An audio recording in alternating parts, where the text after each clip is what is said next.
This tale is called White Eyes in the Jungle. In the dense jungles of Madhya Pradesh, whispers of a peculiar tiger had begun to circulate among the villagers. This tiger wasn't like the others. Its eyes weren't the usual amber or golden. They were pure white, devoid of life, as if the creature's soul had been replaced by a bright abyss. The locals called it Kalnayan, the white-eyed one. Some claimed it was a demon in disguise.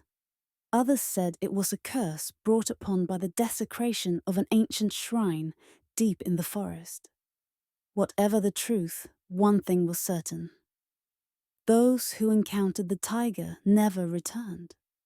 One humid evening, Ravi, a seasoned tracker, arrived in the village. He had spent his life hunting man-eaters and was skeptical of the villagers' tales.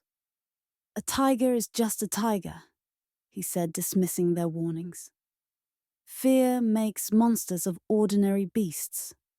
Against their protests, Ravi ventured into the jungle, armed with his rifle and accompanied by his loyal dog Polu. The forest was alive with the hum of insects and the occasional rustle of leaves. Yet, as night fell, an eerie silence blanketed the jungle. Even the crickets stopped chirping. Ravi pressed on, following faint paw prints in the soft earth. He noticed something odd. The tracks were larger than any tigers he had ever seen. As he examined them, Polu began to growl, his fur bristling. A low, guttural growl echoed through the trees. Ravi froze. He turned slowly, his flashlight cutting through the darkness. And there it was. The tiger stood a few meters away, its massive form blending into the shadows. But its eyes, they were white voids, reflecting nothing. They seemed to suck in the light, leaving Ravi paralyzed with an inexplicable dread. The tiger didn't charge.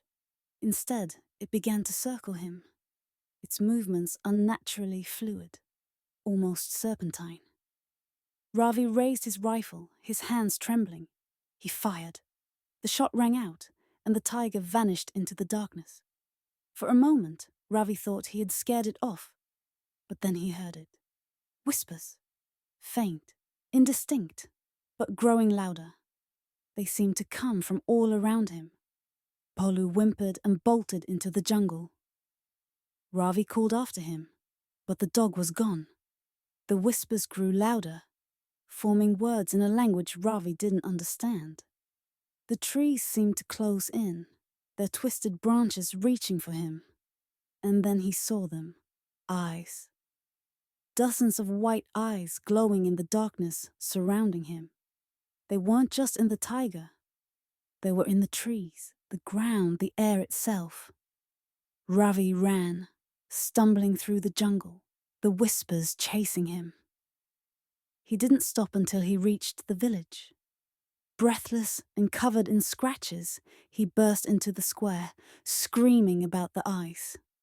The villagers found him the next morning, huddled in a corner, muttering incoherently. His hair had turned white, and his once steady hands now shook uncontrollably. Ravi never spoke of what he saw again, but the jungle kept its secrets. And the whispers of Kalnayan grew louder, spreading to nearby villages. To this day, no one ventures into that forest after dark. For those who do never return except for their whispers, carried on the wind.